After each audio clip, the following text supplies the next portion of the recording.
Cheers, Rockets fans.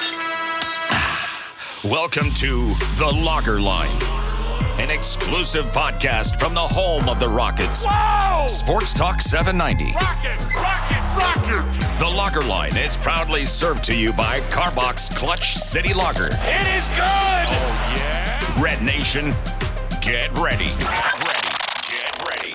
The Locker Line starts now. Welcome aboard.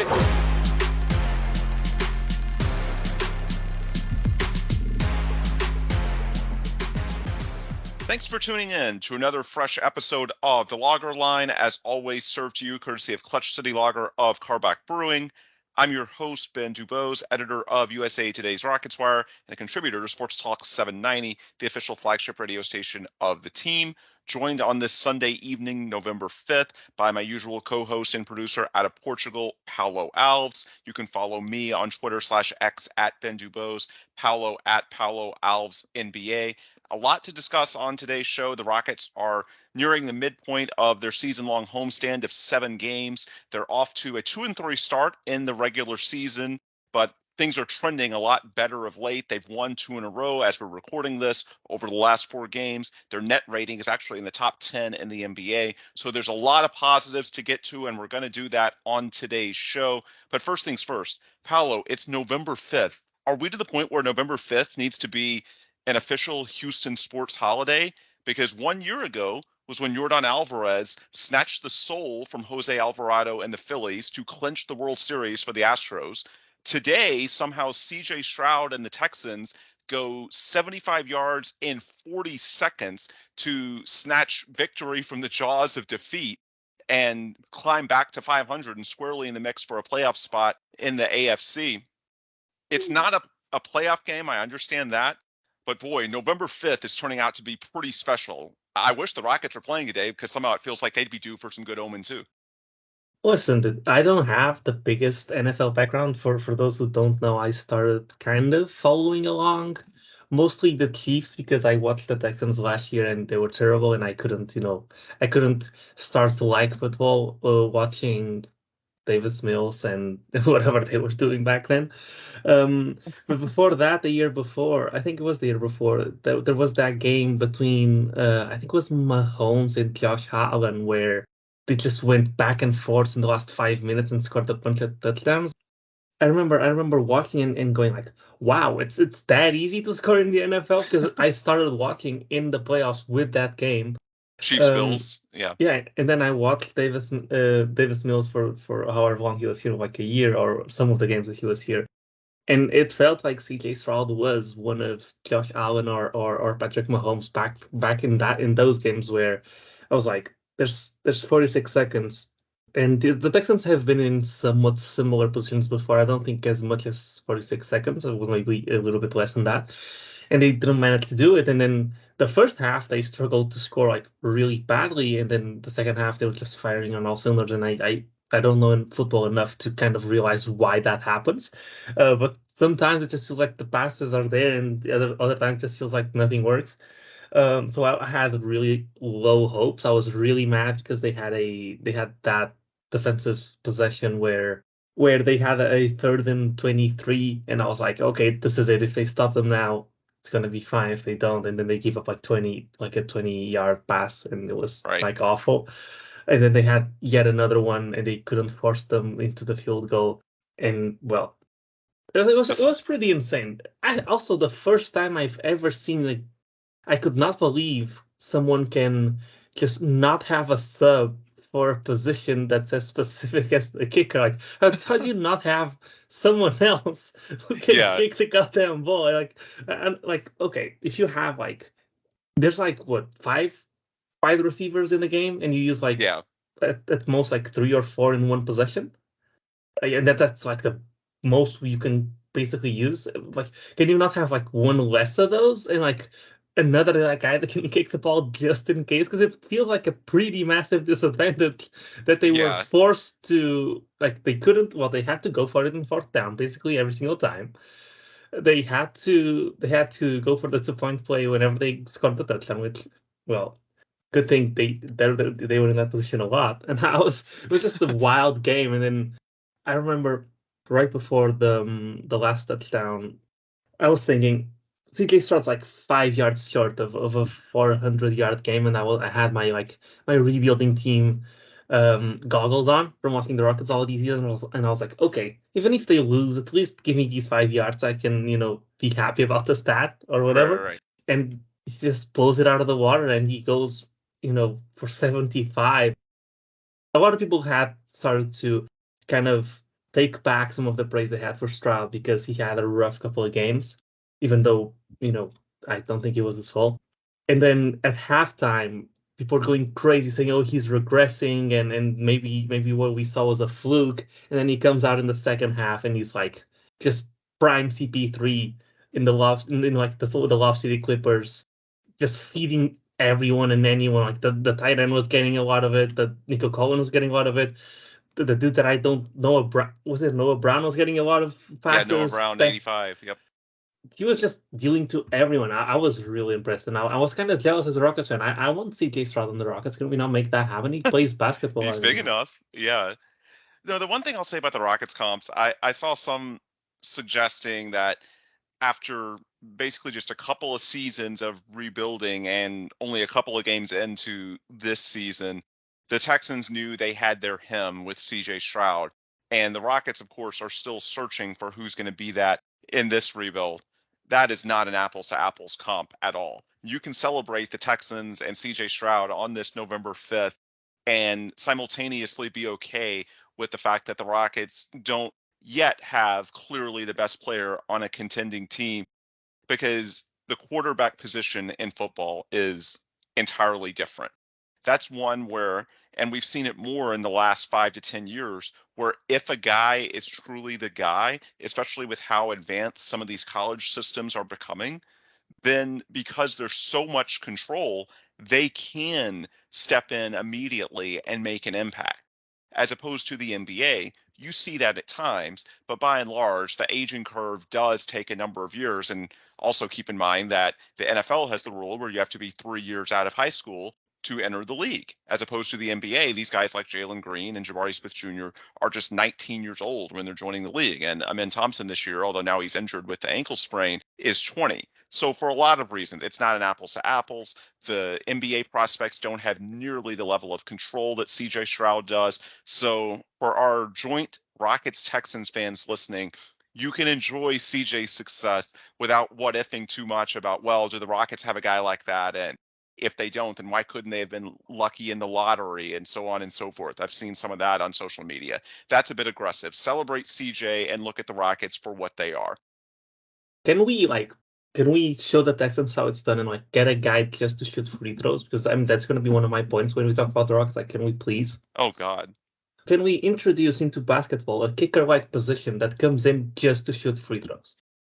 And by the way, to your point on kickers, a lot of teams do have a quasi backup, because you will have specialty kickoff guys, because a lot of kickers are more conditioned to, I guess, the act of kicking out of a hold, and some of them sort of max out at 50, 55 yards, as opposed to kicking off a tee and trying to get it to go 65, 70 yards through the end zone to get that touchback. So some teams will have a quote unquote kickoff guy because that is a bit of a backup. The flip side is that the NFL has very limited roster sizes. It's way smaller. Like if you watch college football, they have 85, 90 guys, some of these major programs in Power 5 conferences. Whereas the NFL, it's 50 something. It's very small. So because of that, coaches are very hesitant to take off an extra lineman for a position like kicking, where you almost never see an injury. And in fairness to D'Amico Ryans and the Texans, they did have a ton of injuries to other spots today too. But that's part of it, is that a lot of teams are just very reluctant to use a roster spot on a position like that in a sport where it really is a very tight roster when you consider the amount of players that actually play in a game. I think it's actually the smallest when you look at players who play relative to roster size. It's definitely less than the NBA proportionally, or I guess it's more proportionally than NBA, and I believe it's more than MLB as well, especially in the regular season.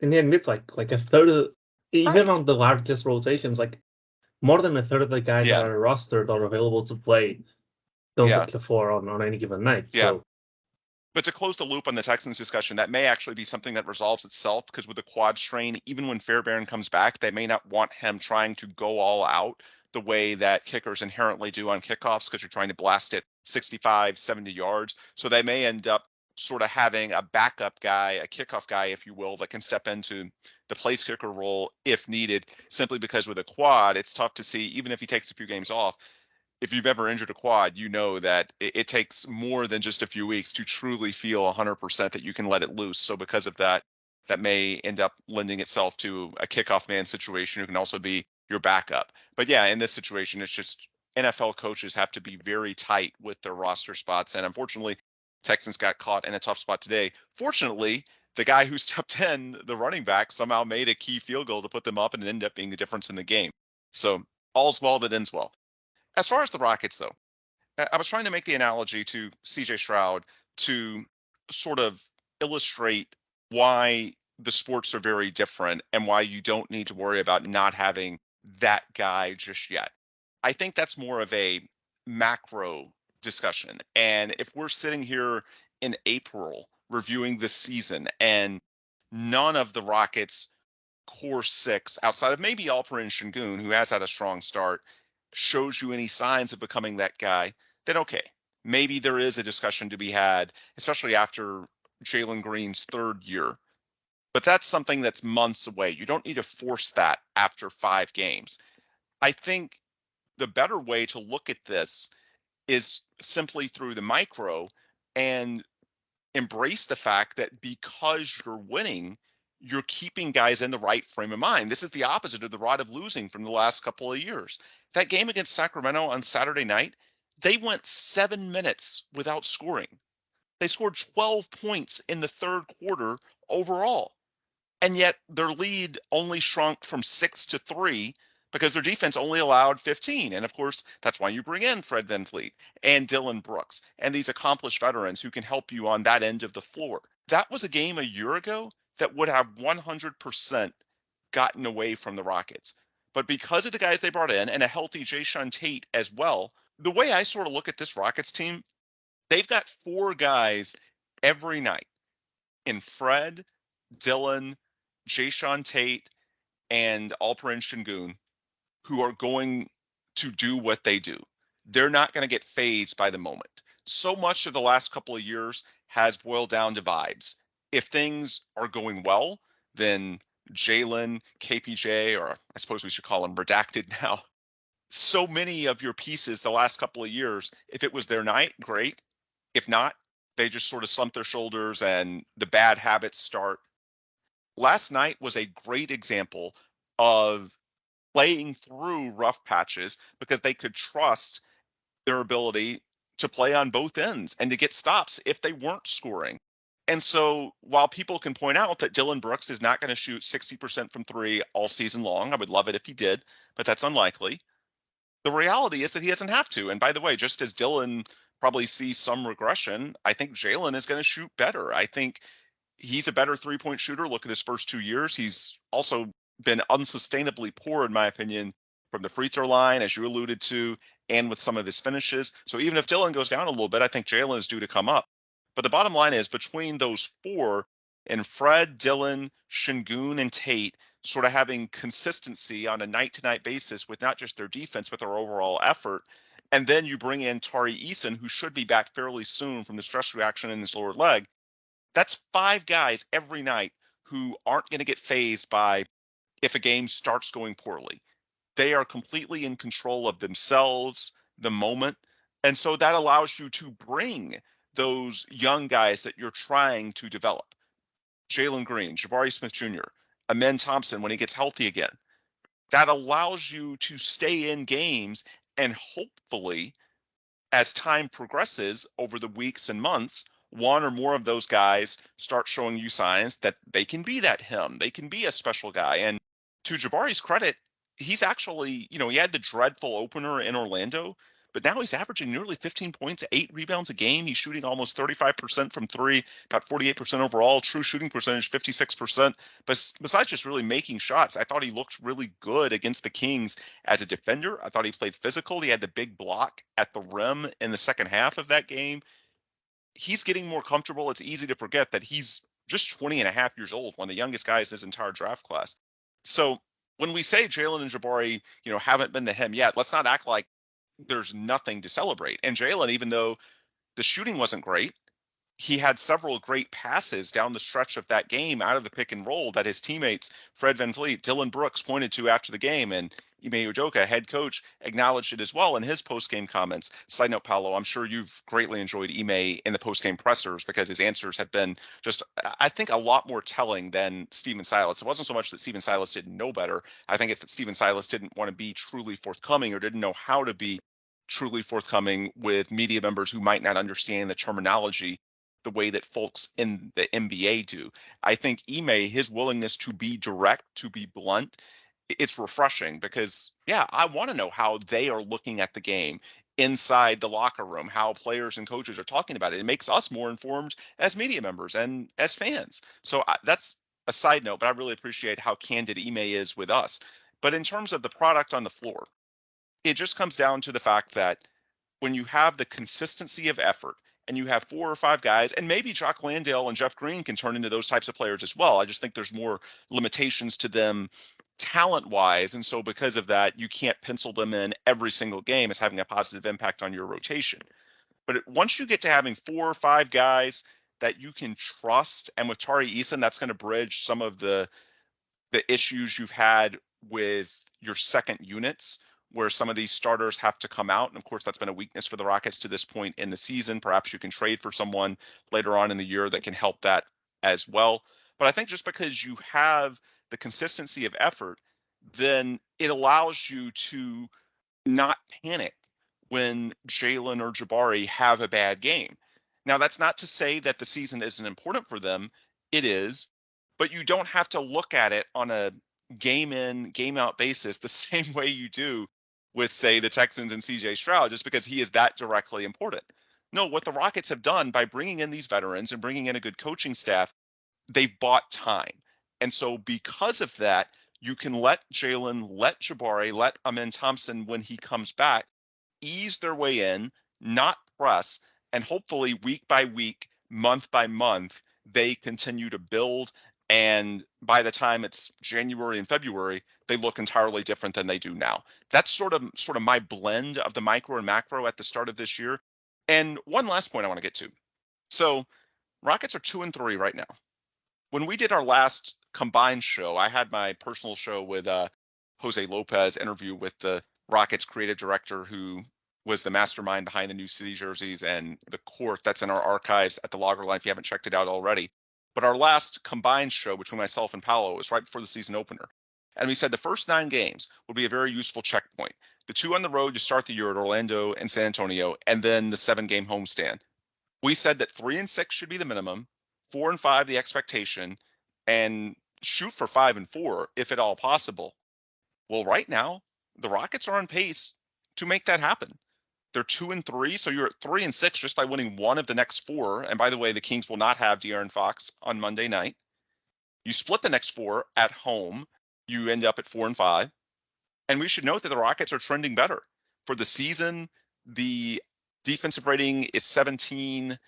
Offensive rating is 23, I think overall about 20, but that includes that clunker way back on October 25th in Orlando to open the season. The last 4 games, which is the trend line, again, 9th overall, 9th on defense, 14th on offense. And while they're 2-2, they're closer to being 3-1 or even 4-0 than they are to being 1-3. The 2 games they won were by an average of 14 points. The games they lost, they had 4th quarter leads in both, and the loss in San Antonio, boy, make 1 free throw, get 1 whistle to go your way, and you win that game. So again, they're 2-3 and much closer to being 3-2 or even 4-1 than they are to being 1-4. So when we did our show previewing these first 9 games, we said, look, this is where they need to be if we're to believe all the preseason hype that this should be a competent team with the veterans, with Ime Udoka, a team that can take a clear step forward, win at least in the 30s, be at least on the fringe of play-in conversations, and just overall take a step forward for the franchise, avoid the ride of losing stuff, give your young prospects the best opportunities to develop and hopefully become that him, so to speak. I know it's early, but through 5 games, all of a sudden they're right on course. I know they started 0-3. I know the opener was bad, but from a realistic perspective, they've checked all the boxes for me that I could have asked through the first 5 games. Would I have liked to see, Jalen have a 30 or 40-point game, or I guess the same for Jabari? Sure, but again, that's more of a big picture macro discussion. In terms of the micro, in my opinion, they're pretty much doing what they should do. And so as I look at it going into the game on Monday, the 6th, I feel pretty good about where they're at. How about you? Yeah, it's tough. We talked about well, in basically every episode that we did where we talked about the schedule, we said that it was good that it was kind of soft to begin with before it gets tough, and then gets soft again. Because with young teams, it's important to start off well. And this would and the schedule that we have would help with that. Well, the flip side of that is if you have an easy schedule early on that becomes tougher and you don't start well, it becomes all the more difficult to then come back and not lose, the locker room or have the players think that the season's done, after 10 games or whatever it is. So when we lost the first 3 games, it felt awful because it was like, well, it doesn't really get much easier from here on out. We were supposed to get a couple of wins out of the first 3 games, and we didn't. But then, the Hornets were always, I think they were the one team that I think everybody would have put us above going into the games. And then we kind of got lucky that the Kings are not going to have De'Aaron Fox for both games. But my main point is it doesn't matter if we get lucky or not. It doesn't matter if we're winning because Jalen Green's popping off or because Alperen Sengun's popping off or because Jabari Smith's popping off. No, what matters is that we win. The Kings game, I didn't get to watch the first half live, and I got home and I was like, wait, we're up like 10 points on the Kings. I kept checking it throughout the night because, for me, for you guys, the games are very early. For me, it's like they start at 1 a.m. So if I'm Right. getting it was Saturday night, so I was just getting home. And I was like, hey, we're up 10 on the Kings. This is awesome. And then I open up Twitter and people are like, oh my God, I cannot believe Jalen can't make his free throws. Oh my God, I can't believe X, Y, or Z that is happening individually with these players. And I'm like, that doesn't matter. That's the talk for last year. This year, you can't have it both ways. You can't have it be a win-loss record goal season, and then at the same time complain that in any given game a certain player isn't playing as well, or a certain player isn't getting as many shots, or whatever it is. If the goal's to win, you win by any means necessary. If that's winning like the Spurs have, which is getting a bunch of help from the referees, sure, that works for me. If it is because Dillon Brooks is scoring 26 points in a game, that works for me. If it is because Fred VanVleet had to shoot 24 shots or whatever it was, be hella inefficient, but still win the game because his passing was insane and he made some timely threes, that works for me as well. If Jalen Green has to score 10 points and be inefficient, am I going to be sad about it? Yeah, I'm not going to complain if you win at the end of the game, though. So that's one of my overarching points that I wanted to make about the first 5 games is I don't care how we win. Will I be happier if you win a certain way? I will, but I'm not going to complain about a win in any style. If Boban drops 50, I'm going to be... If Boban drops 50 and Jalen and Jabari and Sengun combine for 0 points, but we won the game, it's going to be fine by me. Because at the end of the season, these guys are not going to have bad games the entire year. And at the end of the season, they'll be better players for it because they'll know, hey, I don't have to do everything for the team to win. I can focus on helping in whichever way I can in any given night and figuring out how I can contribute when my shot's not falling or when I can't make free throws or when I'm getting double teamed or whatever it is, find other ways to contribute. That was my first point. My second point is, to me, us winning or losing, there's a lot of factors that go into it, right? Rebounding has been up and down. The one thing that we've been consistently better at is transition defense, and that's, well, thank God, because we were awful at it for 3 seasons. But shooting is the biggest difference for me. I mean, the 2 games we won, we shot what? I think I got it in front of me. We shot, I think, 35%, 36% against the Kings from three. And we shot against the Hornets, we were, 56%. Of course, we're going to win that game. It ultimately boils down to that. If other teams are having to respect our team's shooters, we have a lot of creators on the floor at all times that can punish that. If they aren't, it's going to get a lot tougher for everyone. And I actually, another one of the storylines is that, Amen Thompson got hurt. I actually think Amen Thompson getting hurt probably helps the team because of the spacing, and because it's not just that people have to respect your shot. It's that if you have the perception of you is that you're going to be great at something, then teams are going to, if given the choice, defend that more heavily than they're going to defend your shot. And if Amen Thompson is a downhill threat, teams are going to give him space, because even if his shot were respectable, it's not as respectable as your driving game, and so they're going to dare you to shoot the shot. And if you're not making them, then it's going to make things more complicated. As opposed to Aaron Holiday, who is someone who's, well, the biggest threat is his 3-point shot, so teams are going to respect him for it. Another trend that I want to mention is Jae'Sean Tate's shooting, I think, 56% from three. It's not high volume, it's like 2 attempts a game for 5 games. You do the math, but certainly a good trend. Is it related to the fact that we didn't get a Kelly Eco article on his improvements over the offseason? Who knows? But it is a pretty big deal, and I wonder how that's going. People have been clamoring for Cam Whitmore to play. I would have agreed with it, but if Jae'Sean Tate is contributing, or his shots is doing this well, he is a guy that you have to play, because he contributes with his playmaking, with his decision making in transition, with his defense, everything we know. He's kind of that Swiss Army knife type player that will sometimes get you timely buckets out of his spin moves, and as long as you can keep that under control, and he's not doing it too much, he's kind of a different dimension that you can throw into your team, so that when things are not working, I can think of a lot of occasions on the first 3 games of the season where, well, not the first one, but the second and third game against the Spurs and the Warriors, where a Jae'Sean Tate spin move into a layup high off the glass to stop a run would have come in very handy. So yeah, that's another one of my points. And then, I mean, I'm not going to do it yet, but I'm edging closer and closer to having to issue an apology for Alperen Sengun, because he is doing. Will it be an official apology? Do we need the form? We may need the form. I may need to kind of rewrite a little bit of the boxes that I have to cross out. But I mean, he is doing incredibly well. The defense is very solid. He's not a liability. He's doing fine. We are switching 1 through 4. I'm not going to deny that I still think that if you have a switching 5 or rim protecting 5, the defense would be even better.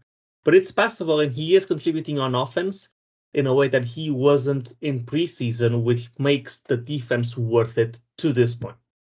It's as I said, if you're an offensive genius, you only need to be passable on defense. If you aren't being an offensive genius or aren't being used in that capacity like he wasn't in the preseason, then, well, you need to go back to being that offensive genius and holding up defensively to the level that you are now.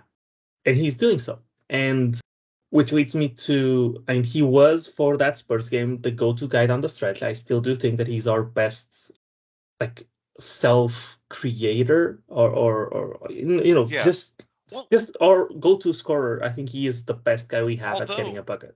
Although, quick interjection, I think it may depend on the matchup as well. Because one thing that's interesting about this team, so there's been a lot made of, they have a lot of good options, not really a great one to this point. That's not necessarily a bad thing, because obviously you can be less predictable and sort of configure your offense to what's working in a given game or what makes sense against your opponent. Like statistically, if you look at the Rockets' numbers through 5 games, the stat that jumps out to me the most, they have the best assist to turnover ratio in the entire NBA. And of course, that reflects Fred VanVleet and Alperen Sengun, who are your primary playmakers, and they're doing a great job of distributing the ball, getting passes to the shooters' pockets without making mistakes, without giving the ball to the other team. And on the rare occasions they do, the Rockets have a top 10 transition defense, which is a stunning turnaround from the last couple of years under Steven Silas. Of course, some of that is personnel as well with Dillon and Fred. But the point I'm trying to make is that even though statistically the core of your offense, at least in terms of generation, has been Fred and All-P, and that's reflected in the superior assist to turnover ratio. Against the Kings, it was actually Jalen who was doing the playmaking late, and some of that was how the Kings chose to defend. They were sending hard traps at him, so it made sense for him to sort of use his speed to beat those, and there was going to be someone open by virtue of how they were doing it. But even on a night when Jalen didn't have it, somehow he became the right guy in the closing minutes to secure that win. And by the way, to your point on opponents earlier, while the Rockets did catch a couple of breaks, the Hornets aren't a good team, and the Kings did not have a De'Aaron Fox. The Kings in the game before that lost at the buzzer to the Warriors. The Rockets didn't just win those two games. They won by an average of 14 points. So even if they're teams you should beat, going out and doing it convincingly, I do give you bonus points for that. It's not like they just sort of lucked around and hit a miracle shot late. They were simply the better team in both of those games, pretty much from start to finish. But to circle back to the point I was trying to make, it's not as if Fred and All-P, even though for the lion's share of the game, that's where you go for your peak offense, at least in terms of creation. We don't want to undersell the importance of Dillon Brooks shooting above 60% from three. And he also had some nice post moves against the Kings. The fact that Jalen, even on what was largely a bad night offensively, was still capable of stepping up down the stretch, to me, that reflects the diversity of the attack. And I think it also is good coaching that you keep guys in the right frame of mind. Jalen kept pushing even on a night that, I mean, I feel like a year ago, he checks out of that game, right? Like that's the quintessential, when things aren't going well for him. And, I guess it's combined with the fact that this year the team hung in the game as opposed to last year. If the Rockets go through a 7-minute scoreless stretch in the third against the Kings, they're probably going to get blown out. But to me, that was a lot of growth, even if you don't see it in the box score. The fact that Jalen was the guy, I thought it spoke well to the offense, and I thought it spoke well to Jalen individually, right? Yeah, and to me, one of the biggest things that I've also been seeing a lot of, just when it comes to the discussion around the community. Listen, I know Jalen Green is supposed to be the alpha scorer. That's what he projects to be, right? Are we really going to complain that he's not demanding the ball down the stretch? I mean, not so much the last couple of games, but the games beforehand. Listen, to me, it's a quality that he has been able to, or been willing to take a step back, not force things when things are not coming to him. We're trying to win games. We're not trying to fulfill the random destiny that you've, laid upon whatever player you want to pick and choose you want to do it with. Like Jalen could be our go-to scorer down the stretch. That would be, a cool narrative that would fit his skill set. But if he doesn't have it, or if the team's cooking because Alperen Sengun is cooking, what's his name, Zach Collins, then you go to that. And I don't expect Jalen to go to Alperen Sengun and say, hey, give me the ball. I'm the guy. I'm going to score here. Like, no, you follow whatever the indication is from the coach. And Ime Udoka made it clear that against the Spurs, the goal was to go to Alperen Sengun because that's what was working. And that's what a winning team does. They run what works circumstantially, and you expect the rest of the players to buy in. Like I feel like it's maybe a little bit of PTSD from James Harden, where it felt like he faded away in big moments or didn't, was kind of passive. But listen, this team does not have the luxury of being able to force things to be a certain way by design. That when the game's on the line, no, they need to try and claw every advantage that they can to win the games, because they're not, a contender guaranteed to make the playoffs. And I was actually really upset. And if you guys follow me on Twitter, you know that I was after the Spurs game because of that, because it's actually been 5 games since we last talked. But that was one of my big things. I don't want guys to force things that are not there just because they're supposed to be that guy. And just because it's supposed to be the guy. Yeah. Other than that, I wanted to touch on, as you said, great point about this assist turnover ratio. I think one of the biggest things is Alperen Sengun's averaging 6 assists to only 2 turnovers. Yeah. Both of those are the round numbers. That's a 3-to-1 assist turnover ratio. And that's incredible. That's less turnovers than he had last year, and that's nearly double the assists. So that's a very welcome development. Besides his defense, he's being way less wasteful with the flashy passes that he still does, but he's being way more calculated with them. And I want to talk about I'll let you talk about Dillon Brooks, but I want to talk about Fred VanVleet for a second. Okay, take it. I had a tweet earlier this week about how James Harden influenced Cam. It's Cam Thomas, right? The Brooklyn Nets shooting guard, and Tyrese Maxey. How he influenced their games, and how I thought that if Jalen Green had a chance to work with Harden, that Jalen has all the tools. He just doesn't really know what to do with them, in my opinion, at this point. Like, he works out with these guys in the offseason. It's not the same thing as having a guy daily telling you what to work on. Because Jalen has the first step, Jalen has the bounce, Jalen has the speed, Jalen has everything. He has the agility, he has everything. But he just can't seem to put it together to be the scorer that everybody thinks that he could be with those tools. Part of it's decision making. Part of it is not exactly the craftiest to just getting around guys out of the perimeter. He's not necessarily the dude that's going to to recognize it as a mismatch and force him to play around that mismatch, which sometimes he should do. But I made that tweet, and a lot of people came back and said, well, I thought you didn't really want James Harden, or are you saying that you didn't want Fred VanVleet, you wanted James Harden? And said, no, I'm just saying that that's one thing that could have helped the Rock, that could have helped Jalen Green in specific. But I do still think that Fred VanVleet as a whole for the team is a better fit with the coaching staff and everything. And looking at his season so far, and this is after the game against the Kings where he shot a lot and he wasn't efficient, but he was still very helpful to this team.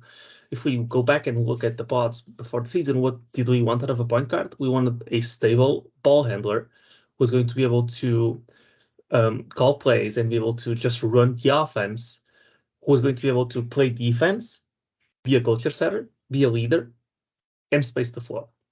And so far, Fred VanVleet has been exactly that. He's not going to be the efficient guy. He's not going to be your main scorer. He's not going to be 60% true shooting. He's probably not going to be 55% true shooting, which is the league average. But in the specific things that you need from him that you didn't have last season, he's been incredibly efficient, which is kind of nonsensical. If I were having a discussion on Twitter and saying that Fred VanVleet's been very efficient this season, people would say, oh, he has 50% true shooting. How is he efficient? He's efficient in his playmaking.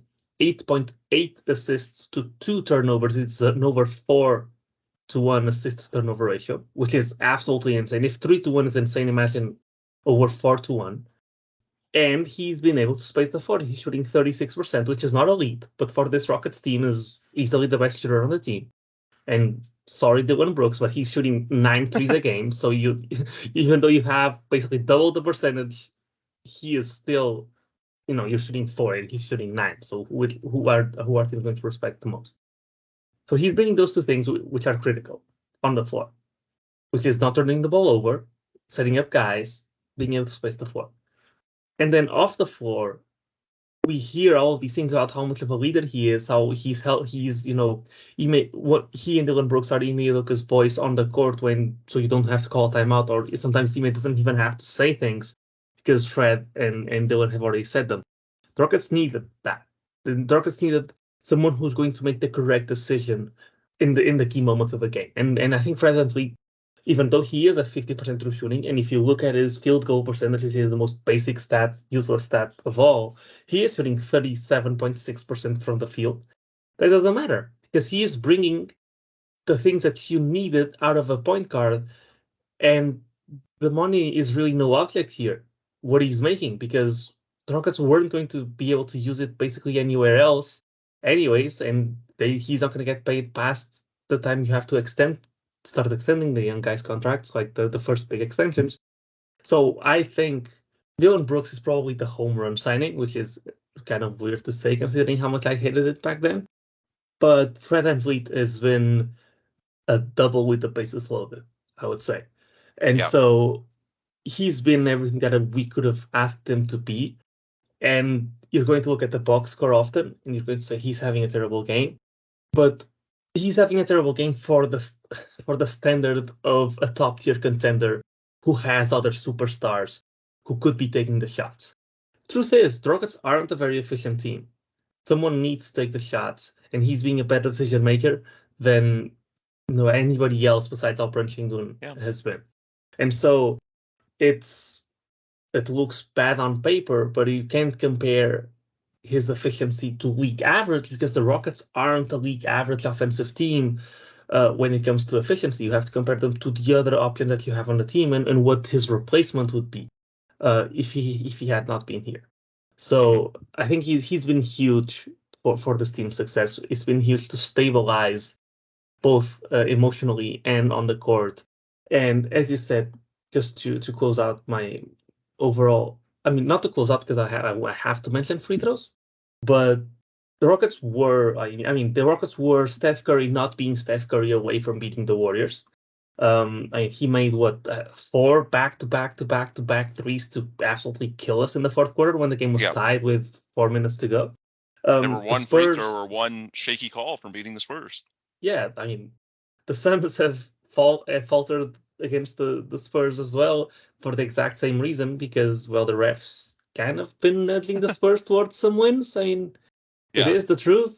Helps to have one be. So they could have been 4-1. They could have been 4-1. And there's no, and I said this when they were 0-3, and I'm going to say it now to keep it consistent.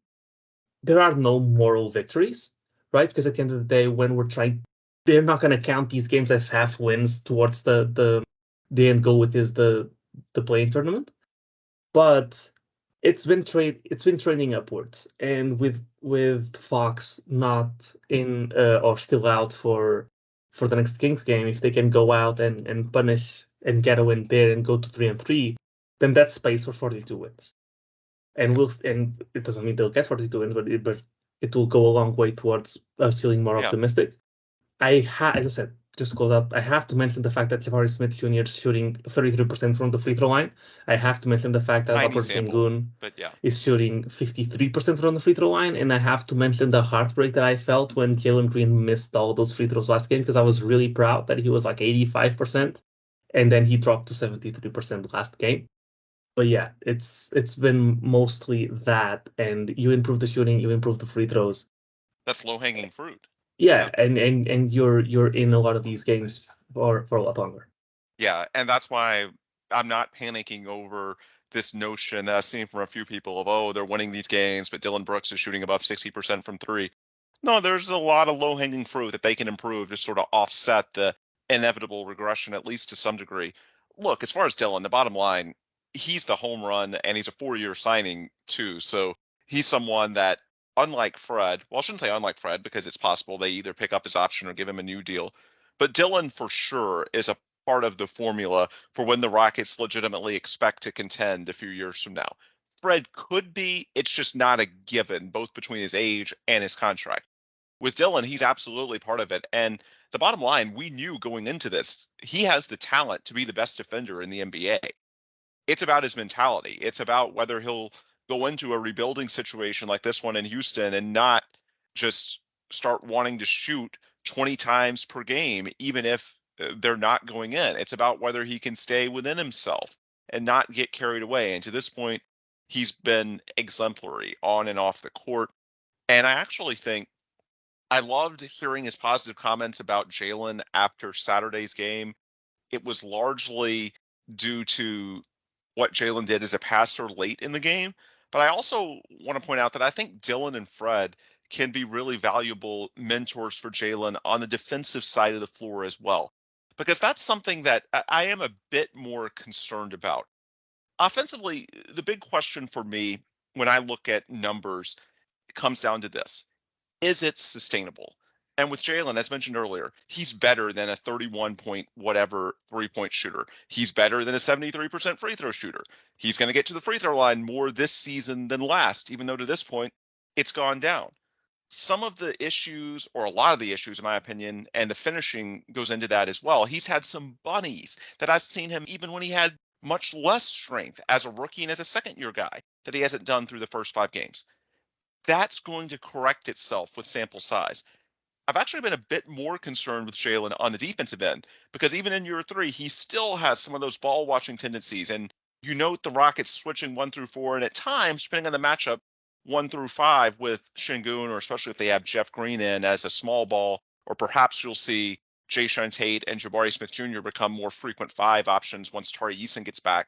And so you're not having to use them as much to soak up the forward minutes. But whenever there's a breakdown in the switching, 9 times out of 10, or at least it feels that way, it comes back to Jalen. His processor, especially on defense, just feels like it's a tick slow. And so flanking him with guys like Dillon and Fred that are so advanced on that side, not only does it offset some of the limitations from Jalen in terms of trying to max out your wins this season and offset some of his weaknesses, I also hope that on the practice court and the film room, those are the types of guys that can teach him in a way that, look, coaches can say all the right things, but it's just different when you have guys on the floor and guys that are doing many of the same things, picking up the same assignments, and thus are speaking the same language that can communicate those things. You're not necessarily going to see it over the first week or two, the first 5 games. You might see it over the first couple of months or the first season. That's what I'm banking on. So for me, looking at Jalen, it's not all positive. You know, by and large, I think in the macro where the Rockets are after 5 games is perfectly fine and it's trending upward. If I had one concern that I would point to the most, it's actually Jalen on the defensive end, because whereas the offense, I think there's a lot of flukish stuff that's going to correct itself. Defensively, I hope it will, but it's not a given that it will. But I do think that having Dillon, having Fred, those are the perfect couple of guys to sort of give the Rockets the best chance in this contract year for Jalen. Again, you're going to have to make contract decisions, or at least consider what you do next offseason when Jalen and LP are extension eligible. So it's a big year for them to try and show to the organization what they're worth, and the organization has to start looking at long-term financial planning and seeing what numbers make sense, what don't. And if they can't come to an agreement, you have to look at a transaction that's, you know, at least a year away, or until next offseason, I should say. But it's something that's not a long time away. It's going to come sooner than a lot of fans think. This is a big year to get data. Offensively, I think Jalen's going to come around. Defensively, I hope he does. But the bottom line, I think Dillon and Fred are the perfect guys to sort of coach him on that end. You have a bit more time, of course, with Jabari and Amen, basically any of your rookies and year 2 guys. It's not as impactful. For Jalen and LP, yeah, it's a big year. LP has delivered. Jalen, I think he's going to be better than the numbers. I do want to see more growth on defense, but all in all, I think there's a path forward where it can work. So fingers crossed. That's the best way I would frame it. Paolo, any thoughts you want to get to before we close out? Yeah, I got the feeling that I came off a little bit too positive as well. I think Jalen has been, mostly awful for the season so far. Yeah, the numbers speak for themselves. It's just, I'm not panicking over the offense because I think it's correctable. Defensively, I think we're on the same wavelength. It's more that it feels like he's kind of regressed in the aggressiveness that he had last season, getting to the free throw line, and you know, he feels more contact averse than he was last year, more like he was in his rookie year, which to me is crazy. He has improved his passing, he has improved his defense. Defense still not up to snuff, I agree. But it's been kind of heartbreaking because it felt like he made that was the big, thing that I took away from last year, is that he has improved in one of the biggest areas of improvement that he needed, which is to play through contact, and it feels like he's afraid again to play through contact, which is part of the reason why I said what I said about James Harden.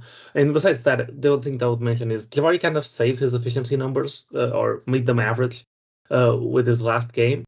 Still, on defense, it's a train wreck, and he's slow as well in his decision making. That is, It's really interesting because Alperen Sengun was able to improve so much because he is a smart player and he at least knows where to be, even though the the tools athletically are Yeah. not quite there.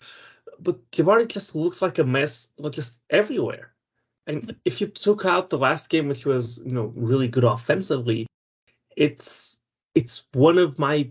I think I still don't understand how I missed by so much in the draft process with him, because it looked like this was the smoothest transition guy that had ever been outside of generational talents in the top 5 of most drafts. It's just worst case scenario, this guy's going to be a 3-and-D wing. But it's the processing speed's not there. He's defensively, he gets lost, he gets blown by, he forgets to contest shots at the rim when it's clearly his job to do so. It's been really weird for Jalen and Jabari. And as I said, at least we're winning games. Yeah, it buys you time. It buys you time, but they have to. I also had a tweet about it as well. We're not. I don't think we're ever going to quite be sure how much we're going to pay for how long Stephen Silas was around and how long we played just laughable basketball. And to tie it into what you just said about extensions leads me to thinking that I don't think neither Alperen Sengun nor Dillon Brooks are going to get extended. I think they're both going to hit free agency just because you have to, and you would have them as restricted anyway. Yeah, so it doesn't really make much of a difference unless you can get them for something that you consider a steal. It doesn't really make much of a difference, or you think someone's going to max them, and you don't think they're worth it. But mostly because it's really hard to look at any of the past 2 years and consider that data that's relevant at all. For both of those guys and for Jabari's rookie year, I think the only guy that you can probably look at and say, hey, I'd be confident extending this guy right now is Tari Eason. But it's, if I had to bet, I would say, maybe not all 3 guys, because Jabari has 3 years left on his deal. But I think Jalen and Sengun will surely hit free agency unless they just have a massive breakout that makes you have basically no concerns at all, or they're willing to take massive, team-friendly deals, kind of like the Spurs usually do. Although I will say, on the part of Sengun, it can be linked at least to an extent to usage. I don't think it was all growth in this offseason. Some of it comes down to the question of, well, should the Rockets have been running more Shin Hub, the quintessential thing from the last 2 years, versus the Kevin Porter Jr. point guard experiment, which ultimately was a train wreck.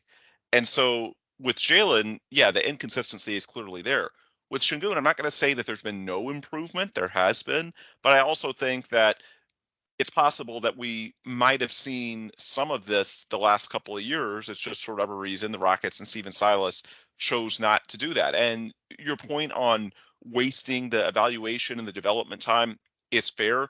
The one thing I would say, and I replied to your tweet with this, the Rockets would not have been in position in 2022 to hire Ime Udoka or a coach like him, even if he wasn't on the market that off season. Obviously, he was the coach of the Celtics at the time, but regardless, Houston would just not have been nearly as attractive. Part of the big sort of appeal to the Rockets this offseason was the fact that you were largely done with phase 1 of the rebuild and you had all this cap room. You could rebuild the roster into the coach's image. A year ago, you would have been much more pigeonholed. Now, the argument you could make is, well, should you have pulled the plug on Stephen Silas and just gone an interim year with John Lucas as a caretaker, just sort of buy time until you can make the big splash with Udoka?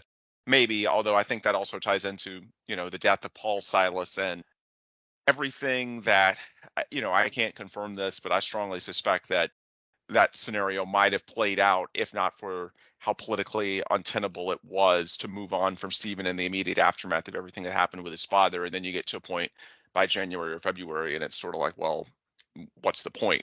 Over half the season by that point it's gone. So you may as well just take your lumps. It's hard to sort of transform yourself on the fly. But to your point, it's completely valid. With Jabari, I'm not as down on him as you are because I think a lot of the bad data comes from the first couple of games, excuse me. I think the last couple have shown real growth, and he's a confidence player. He's someone, and Nathan Fogg has pointed this out, when he sees the ball go through the bucket, when he sees things go his way, then it's amazing to watch the energy, the intensity pick up in other areas as well. And so now that he's getting confident that he can shoot threes at a league average or better clip, now that he's making plays off the drive, as he did a couple of times in the Sacramento game, he had the big rejection at the rim. He's someone, especially as young as he is, it's easy to forget. Again, he's behind age-wise, even most of his draft class in year two. I'm not worried about him. And even if, not saying there's nothing to be concerned about, but I think you can point to his age and say it's okay. With Jalen, because he's a year more advanced, that's where it's fair to have more concerns. But again, to sort of tie the episode together, I think a lot of these discussions we're having are more like every 20 game checkpoint items. It shouldn't be you live and die every game on them the way you would have a season ago when there was literally nothing else to watch. There was no other point. You do want to see progress on those fronts, and it's fair at the 5 game, I guess, mini checkpoint to say that, yeah, these guys are not doing what we wanted them to do heading into this season. But in terms of what does it mean in the grand scheme, is this really concerning? I'm not willing to go there until we get a lot more data than 5 games. I'm just happy that they're winning these games in the interim, that they're competitive, and you want to see growth with those guys, but that's more of a 10, 20, 30 game discussion, and hope that they're better in December than November, better in January than December, and so on and so forth. It's not something that you have to live and die. And I think that's to your point earlier as well about every single game, the way you were the last couple of years in phase 1 of the rebuild. Last point I want to get to before we close out. We know how bad the Rockets bench has been. We haven't spent a lot of time talking about it because, again, a lot of it's just personnel, because you're supposed to have Kevin Porter Jr. and Tari Eason leading your bench. We know what happened with KPJ. Tari Eason hasn't played a game due to injury. So while the second units have not been good, the story of the season, the Rockets starting units have been excellent, and they've lost headway every time the bench unit comes in. A lot of this is circumstantial. When you get Tari Eason back, that's going to help a lot. That's one more trusted guy for Ime Udoka. And we'll see what happens with regards to the shooting, the playmaking void. But worst case, that's someone that you can potentially acquire on the trade market once that season really opens up around mid-December. So it's not that we're overlooking those items. It's just it's sort of be expected. And Jock Landale's coming off an injury. I will say, though, if Jock Landale doesn't get better, and the conversations I've had lead me to believe that internally they think he will, that a lot of this is just out of rhythm. One trade hypothetical I wanted to throw by you, Paolo. This is not a sexy one at all. But if you become really worried about Jock Landale and you need a rim protector to sort of offset the fact that Sengun, while a capable defender, no one's going to look at him as a rim protector guy, and Jeff Green is undersized, one move you could do today would be Oladipo straight up, and maybe you have to include one of your 2024 seconds as a tiny incentive, but I doubt you even have to do that. You could do Oladipo straight up for Daniel Tice of the Pacers. And the money works because they're basically identical contracts at 9 point something. And Oladipo can't be aggregated until December. You have to wait 60 days to trade someone in a package, but you can trade him straight up immediately. The reason I've thought about the Tice hypothetical, number one, his brief stint here 2 years ago, I don't hold that against him at all, because there's just no way you're going to be able to play 3 centers between Christian Wood, Alperen Sengun, and Daniel Tice. The Rockets agreed to that deal with Tice before they knew they had Sengun. That's just the bottom line. It's nothing against Stephen Silas, nothing against Rafael Stone. That's just square peg, round hole. He did not make sense for that situation. But right now, we know he can play. He played a key role in the Germany team that won the World Cup. He's not playing in Indiana because they're giving their big man minutes to younger guys. He has basically the identical contract to Oladipo, but this is a big but. Number one, he's a big man, so he can potentially fill some of those defensive big minutes off the bench. And beyond that, there's a team option on his contract for next season. So whereas Oladipo, it's sort of use it or lose it. If you don't move him by the deadline, well, you potentially lose that salary filler. With Daniel Tice, if nothing big comes along, you have that team option, so he could be useful into next offseason, even beyond, if you need it. Now, one caveat in all of that, I would only do that deal in the next month, because if you do it in the next month, then the 60-day period on Daniel Tice before you could aggregate him in a deal would expire before the trade deadline. If you wait until, say, December 10th or later, then you may as well just keep Oladipo, because at least you could use him in tandem with Landale or Jeff Green. for a bigger deal, should somebody you really like shake free, you wouldn't be able to use the Tice contract in aggregate unless you do it in the next month, because that would allow the 60-day waiting period to expire before the deadline. So it's a minor thing. I don't think the Rockets are going to rush into it because, again, I do think they like Jock Landale, and they think that a lot of his slow start just comes down to the offseason ankle injury, and he's not quite in shape or rhythm yet. But if for some reason it doesn't come along in the next couple of weeks, it's not as if Tice is playing for the Pacers. He's probably coming off their books after the season. Oladipo would be sort of a feel-good reunion story there, if nothing else. That's just a little deal. It wouldn't harm you at all cap-wise. It might could help you short-term with the backup big role, and you could still have the same salary filler down the road, and even for next season's books, if you need it. What do you think about that hypothetical before we close out? Yeah, I think it makes sense if for nothing else, just for the salary slot for the human trade player exception for next year. If they feel like they don't want to use cap space, they can keep that salary alive. But I mean, with Tice, it's just that he's also undersized, right? He's also Sure. 6'8". He's just a mean bit he's competent more, and he can defend. yeah. Yeah. He's But a he's not better an above the defender. rim guy. He's not a rim runner. Exactly. You're right. I would, before doing that, I think I would turn to. I don't know how this is true, and maybe I just haven't watched him in a while, but Nerlens Noel is a free agent, and he's still 29. Fair point. Yeah. And if you, I mean, but the Rockets have so many, they don't really have the roster spots to do it. They probably have to get rid of Boban, which they've shown to not be willing to do. I feel like that's a trigger you pull first if you can, because it's less commitment. The one last thing that I want to touch on regarding a trade is a lot of people are saying, "Oh my God, what I would do to have Malcolm Brogdon on this team because he's balling for the Pacers, or what I would do to have Buddy Hield on this team." Guys, please take into consideration that the Rockets, if they're going to make a move, it's going to be out of multiple second-round picks. And since they've already used a couple on the KPJ trade, it's likely going to be second-round picks this year, which will probably have less value. So because trading first-round pick for the Rockets, it's tough because they don't have their own, and so you can't really protect it, or you can make it conditional, but then the Stepien considerations come into play. Yeah, and so you want to make sure you can make bigger moves down the line. Yeah, you're hamstringing your ability to make trades going forward, and you'd have to. I don't even know if this is possible. You'd have to tie protections between Brooklyn picks and Rockets picks throughout the next few years until at the very least 2026. So it's really tough to make that work, and it's really tough to spend the first round pick outright for a team. Like, usually you want to spend the first round picks when you know exactly what you need, but your team's already a contender. We do know exactly what the Rockets need, but it's not really worth it to spend the first round pick on it when you can get a 80% outcome of most of the players that you're trading for second round picks. If you instead of going for Buddy Hield, go for Landry Shamet. Instead of going for what's his name? Instead of going for maybe Clint Capella or someone like that, you can go after JaVale McGee or someone like that, right? So it's not worth it yet to pull the trigger on a move that big. And I know it's easy to look at guys who are driving on other teams, a thing that we need, and say, "Oh my God, he could completely change this team," but their impact wouldn't be that massive to be worth the price. And the last thing I'll say, just to get a tongue in cheek to close the pod, is so Ben, we've been 5 games through the Dillon Brooks experience. At this point, do you think it is a no-brainer and that you would not give him a minimum contract if you could go back on it? The Kevin O'Connor slander, man.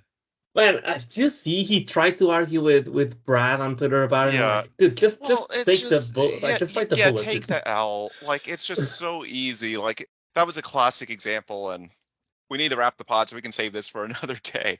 But the Dillon Brooks dialogue and the aftermath of what happened against LeBron and the Lakers and those narratives is a perfect example of how social media makes it so easy to just cancel anybody. And in this case, cancel a player's entire NBA value simply because it's convenient. People don't like him. And obviously the Grizzlies got cooked in that series. So the perfect way to tie everything in a bow is, oh, this guy is worthless. He's a bum.